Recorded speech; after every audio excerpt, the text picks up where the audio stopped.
तो हर एक एडमिनिस्ट्रेटिव जो ऑफिसर था उन्होंने हमारे साथ वादे किए, चाहे वो प्रिंसिपल सेक्रेटरी थे, चाहे वो हमारे डिपकाम जम्मू थे, सबने वादे किए। अल्टीमेटली यहां तक कि 10 सितंबर को एक मीडिया कनक्लेव के अंदर एलजी साहब ने खुद कहा था बिना किसी सवाल पूछे कि ये जो डेली वेजर जो प्रदर्शन कर रहे हैं इनकी मांगे बिल्कुल जायज हैं और मैंने एक कमेटी का गठन किया हुआ है, इसी माह के अंत तक वो कमेटी अपनी रिपोर्ट सबमिट करेगी, हम डेली वेजर का मसला हल करेंगे।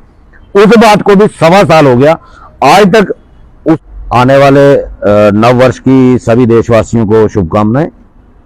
दूसरा, आपने जिक्र किया इस इतने बड़े लंबे संघर्ष का और हमारे उपराज्यपाल मनोज सिन्हा जी के वादों का।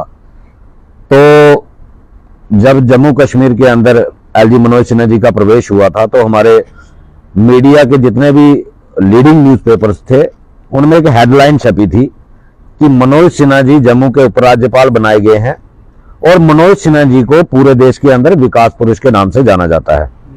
तो डेली वेजर के अंदर एक बहुत बड़ी उम्मीद जागी थी कि शायद ये विकास पुरुष जो हमारे जम्मू कश्मीर में प्रवेश कर रहे हैं, शायद ये पिछले 26 साल से जो लगातार डेली वेजर का शोषण हुआ है उनके साथ इंसाफ करेंगे। लेकिन लगभग 4 साल के करीब एलजी मनोज सिन्हा जी को भी जम्मू आए हुए हो गया, आज तक मनोज सिन्हा जी भी बड़े बड़े काम किए हैं। मनोज सिन्हा जी ने ऐसी बात नहीं है, हम नहीं कह सकते कि उन्होंने कुछ किया नहीं। डेवलपमेंट के मामले में जम्मू कश्मीर काफी तरक्की कर चुका है, लेकिन जहां तक हमें समझ आती है तरक्की उसी को कहा जाता है कि आम गरीब आदमी को 2 वक्त की रोजी रोटी मिले, बच्चों को शिक्षा मिले, जो कि हमारे देश का कानून भी है, राइट टू एजुकेशन। हमारे प्रधानमंत्री जी खुद इस चीज का क्रेडिट लेते हैं कि हमने भारत की जनता को राइट टू एजुकेशन, शिक्षा का अधिकार दिया है। लेकिन इसके साथ साथ मैं एक सवाल खड़ा करना चाहता हूं एलजी मनोज सिन्हा जी के ऊपर कि क्या जम्मू कश्मीर के डेली वेजरों के जो बच्चे हैं उनका राइट टू एजुकेशन का अधिकार है या नहीं है, इसको ऊपर उनको स्पष्टीकरण जरूर देना चाहिए। दूसरा, मैं एलजी साहब की आपसे बात करूं, 11 नवंबर 2020 को लगभग 48 दिन तब हमारी एजिटेशन हुई थी और 11 नवंबर 2020 को हमें रविंदर रैना जी जो भाजपा के प्रदेश अध्यक्ष हैं और जम्मू पुंछ कॉन्स्टिट्यूंसी के जो सांसद हैं श्रीमान जुगल किशोर शर्मा जी, ये लेकर राजभवन में पहुंचे, क्योंकि उस वक्त जिला विकास परिषद चुनाव की घोषणा हो चुकी थी और भाजपा को कहीं ना कहीं लगता था कि ये 60,000 डेली वेजर जो है हमारा वोट बैंक खराब होगा।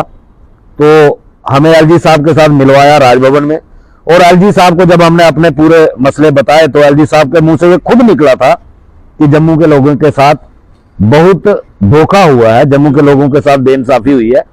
आप मेरे दरवाजे पे आए हो, मायूस होकर मत जाना, मैं जो बेस्ट वे पॉसिबल होगा वो मैं आपके लिए करूंगा। लेकिन इस वक्त कोड ऑफ कंडक्ट लागू हो चुका है, मैं कुछ नहीं कर सकता। जैसे ही जिला विकास परिषद के चुनाव खत्म होंगे आपकी रेगुलाइजेशन का प्रोसेस जो है शुरू हो जाएगा। और एक चीज उन्होंने पर्टिकुलर मुझे पूछी थी कि आपके पास क्या रास्ता है कि हम डेली वेजर को किस तरीके से नियमित कर सकते हैं, क्योंकि संख्या बहुत ज्यादा है। तो मैंने उनको कहा था कि जो पिछली सरकार ने एक प्रपोजल बनाया था जिसमें उन्होंने 3 हिस्से किए थे कि हम इनको 3 हिस्सों में रेगुलराइज करेंगे। तो एलजी साहब ने खुद कहा था कि हाँ ये प्रपोजल ठीक है, हम जल जीवन मिशन के अंदर आप लोगों को अकोमोडेट करेंगे और उसमें आपको रेगुलराइज करेंगे, क्योंकि हमारे पास नई पोस्टें आने वाली हैं। लेकिन लगभग 3 साल पूरे हो चुके हैं, 4था साल चल रहा है उस बात को, आज तक एक भी डेली वेजर जो है वो परमानेंट नहीं हुआ। एलजी साहब का वादा जो है वो झूठा साबित हुआ। रवि जी दूसरा मैं पहले एलजी साहब की आपकी बातें बता दूं। फिर जब हम 22 जून 2022 को हमने धरना शुरू किया, एजिटेशन शुरू की, तो हर एक एडमिनिस्ट्रेटिव जो ऑफिसर था उन्होंने हमारे साथ वादे किए, चाहे वो प्रिंसिपल सेक्रेटरी थे, चाहे वो हमारे डिपकाम जम्मू थे, सबने वादे किए। अल्टीमेटली यहां तक कि 10 सितंबर को एक मीडिया कनक्लेव के अंदर एलजी साहब ने खुद कहा था बिना किसी सवाल पूछे कि ये जो डेली वेजर जो प्रदर्शन कर रहे हैं इनकी मांगे बिल्कुल जायज हैं और मैंने एक कमेटी का गठन किया हुआ है, इसी माह के अंत तक वो कमेटी अपनी रिपोर्ट सबमिट करेगी, हम डेली वेजर का मसला हल करेंगे। उस बात को भी 1.25 साल हो गया, आज तक उसके ऊपर भी कोई कार्रवाई नहीं हुई। और ये एलजी साहब ने खुद अपने ही कैरेक्टर के ऊपर एक बहुत बड़ा सवालिया निशान खड़ा कर लिया है कि एक तरफ एलजी साहब कहते हैं कि मैं जो वादा करता हूं उसको पूरा करता हूं। रवि, दूसरी तरफ आज तक डेली वेजर के साथ कोई वादा पूरा नहीं मेरा हुआ। एक सवाल है, जिस तरह से एलजी जो है मनोज सिन्हा आपने कहा है बहुत जो विकास पुरुष के नाम से जाने जाते हैं, लेकिन उनका जो स्टाफ है, ये जो अफसरशाही है, वो गलत इंफॉर्मेशन देती। जिस तरह से चीफ सेक्रेटरी ने एक बात कही थी कि ये तो सारी बैकडोर एंट्री है, इनका कुछ नहीं हो सकता। क्या कहेंगे जिस तरह से ये अफसरशाही जो है गुमराह करती है एलजी को? देखिए, जब हम 11 नवंबर 2020 को मिले थे, जब हमने उनको बताया कि हमारा 61,011 लोग हैं, तो एलजी साहब ने ये चीज वहां भी कही थी कि मेरे पास जो डाटा है वो 1,66,000 का है। तो तब हमने उनको बिल्कुल इस चीज का क्लैरिफिकेशन किया था कि जो 1,66,000 का डाटा आपको बताया जाता है वो डेली वेजरों का डाटा नहीं है। उसमें सभी लोग क्लब कर दिए गए हैं, चाहे वो एनआरएचएम के लोग हैं, चाहे वो एनवाईसी के लोग हैं, दूसरे विभागों के हाँ, भी। चाहे वो एचडीएफ हैं, चाहे वो आशा वर्कर हैं, चाहे वो मनरेगा के वर्कर हैं।